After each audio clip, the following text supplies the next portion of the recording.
Thank you, Eric. So at FIS, I have over 15 years of experience in the payment space, in particular for FIS, a technology company of approximately $6 billion.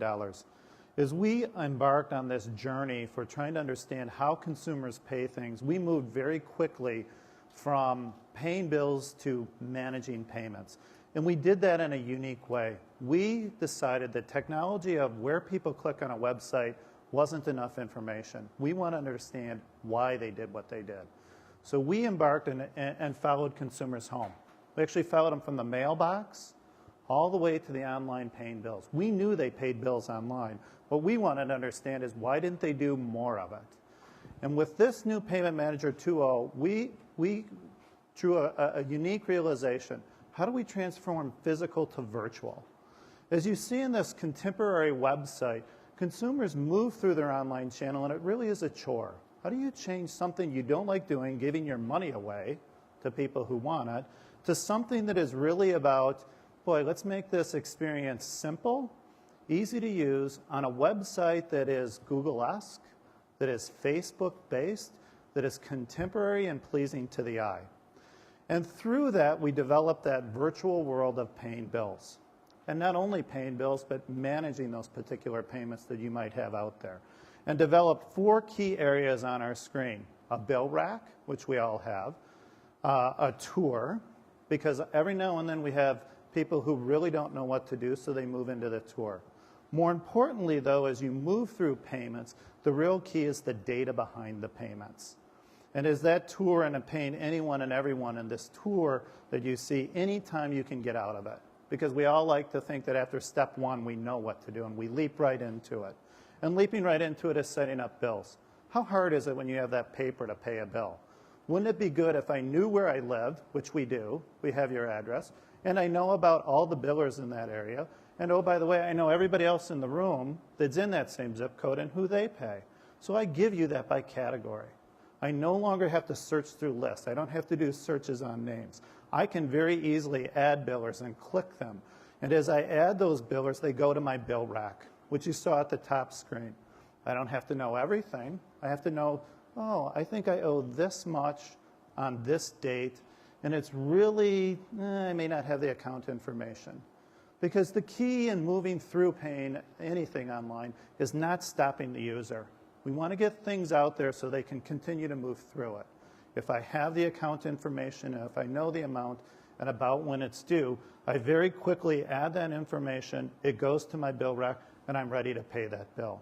So look at the bill rack, left to right. We think individually left to right. We think top to bottom. So as I move across most important bills as they're due, because I don't want to overdraw them, I want to remember them, I go left to right, the most infrequent on the right. It's very simple for me to go across the top. Post-it notes. How many of you have post-it notes around where you pay bills? Don't forget about this bill. Information that is key to what they do.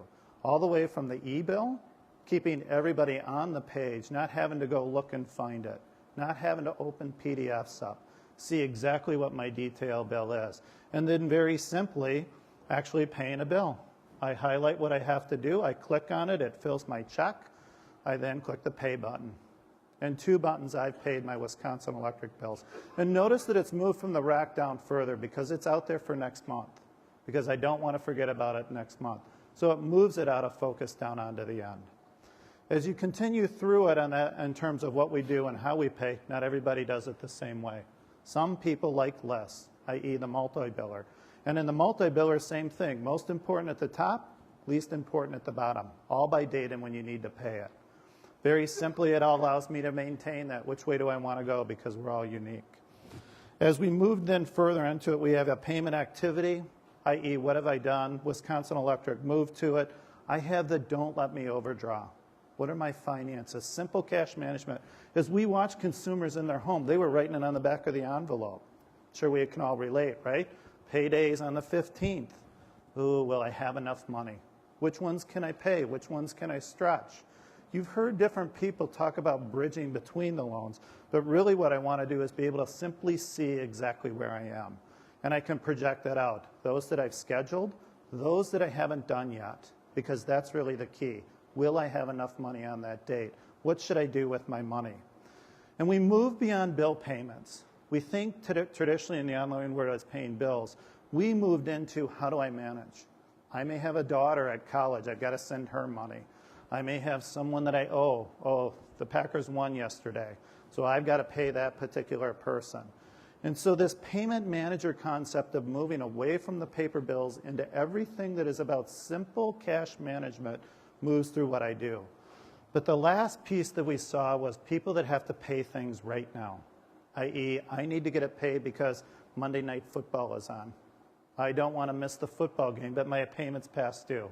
So rather than me going over and maintaining separate user accounts and IDs, I can very quickly go out to that biller website, I carry the information across, I click on the pay button, and I've now paid that out on the biller website. And as we watched that, what people then said is, okay, what do I do with that confirmation? They print it out. We said, why not bring it all the way back in? And through our partners at Billio, we're bringing that bill payment all the way back in, so now it sits on that payment manager page, no longer in a file somewhere. And then lastly, and most importantly, is branding. What we've created is dynamic contemporary websites. When you look at Facebook, when you look at Google, when you look at Yahoo, everyone is into this world of branding it themselves, and that it is truly their website. So it can't be the same. You have different age groups. You have next generation. You have me. I like simple, easy to see, easy on the eyes. My 24-year-old daughter likes things that spin around a lot. Think about demographics and what they do. So what did we do? We actually took technology and we solved consumer problems. We did it in a way that doesn't involve technology. We actually got into their head. And we tried to understand what they did, why they did it, and what the benefits was. Payment Manager 2.0. Thank you.